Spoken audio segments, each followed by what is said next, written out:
Hey guys, welcome to video number 5. Alright, here are the goals of video 5 and 6. This is chapter 13.3, a global conflict. And it should work in kind of contradiction of what I've suggested about how it's kind of silly to call it a world war. So put your headphones on and let's get it started. In a nutshell, World War I becomes total war. All the countries are going to use all of their resources to winning the war. Government's going to take control of their economy. We will see rationing, and both sides use propaganda. They use propaganda to convince their citizens that the war is going well, and also to keep their spirits up, and also both sides kind of use it to try to convince America to join their side. Here is a picture of American propaganda. All right. Propaganda poster is a form of communication aimed at influencing the attitudes of community towards a cause or position.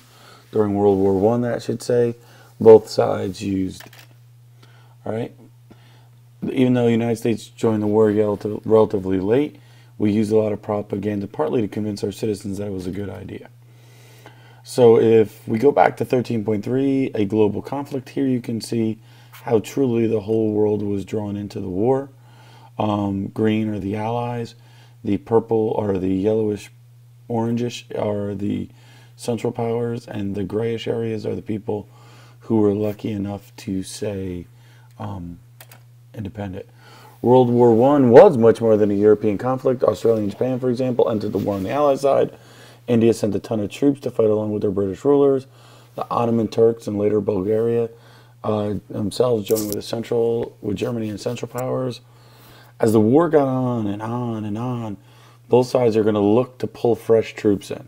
So at some point in the war, America becomes like the golden child. Whichever side can convince America to join them is probably going to win the war. Remember, we've talked about in 1915, Italy flipping sides. We do see some battles in Africa and Asia. The Allies are going to take control of German holdings in Asia and Africa. Britain and France used their colonial subjects to help in the war effort. In other words, they would take people from their colonies and put them on the front line. India actually volunteers to fight, hoping to prove that they're good enough to be independent. We talked about that already. The most famous is the Gallipoli campaign. Allies moved to capture Ottoman Dardanelles Strait in February 1915. All right. They hoped to defeat the Ottoman Empire, a Central Power ally. They also wanted to open a supply line through Russia. Effort ends in a costly Allied defeat. So it's interesting. We know the Allies are going to win, but here you see a defeat for them. All right. Again, total war. We just talked about all that. The wars are going to affect the women at home. Thousands of war around the world. Women are filling jobs previously held by men. Many also experience the war by working as nurses. For civilians, they work to produce war-related materials. They probably experience some sort of food and fuel rationing. Millions die from disease, bombing, and starvation, and getting sunk in U-boats. So, again, total war. It's not just the soldiers. Everybody's being affected by it. Here again, you see colonies support the mother country. Now, I want to look at a couple things that don't quite fit in. Other effects of the war. Because of the war, there's a Spanish flu epidemic around the world. As many as 12 million people in India die. 1,500 Germans die in a day. Overall, the flu killed 20 million people worldwide, double the number of soldiers killed. One of the beliefs is that these peoples weren't used to being near each other. They get exposed to each other, disease spreads. Here's some examples in pictures. Don't forget, we've talked about already the Armenian genocide that took place. And probably the most famous side effect of the war is the Russian Revolution. The Russians are suffering from food shortages. Women are rioting in the street. Soldiers got sent to stop the riots, and then they join the women.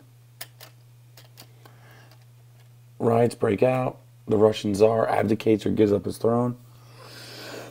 Excuse me, Vladimir Lenin, the leader of the Bolshevik, the Communist Party, takes over, and they form a communist government. They pull out of the war in 1917 by signing the Treaty of Brest-Litovsk. Again, Lenin, Russian government, communist, pulls out of the war. What's interesting is this is a huge opportunity for Germany because Germany now only has to focus on one front. Here you see the land that the Russians are willing to surrender just to get out of the war. They're starving. They don't want to waste any more energy. They just want the war over. They're out. So now the Germans have an interesting opportunity. So they go for Paris again. March of 1918, they march into Paris. They're trying to take Paris. They get to within about 40 miles of Paris, but the Americans and the French are able to drive them back. All right, so this is video number 5. Great job, guys. Have a good day. Peace.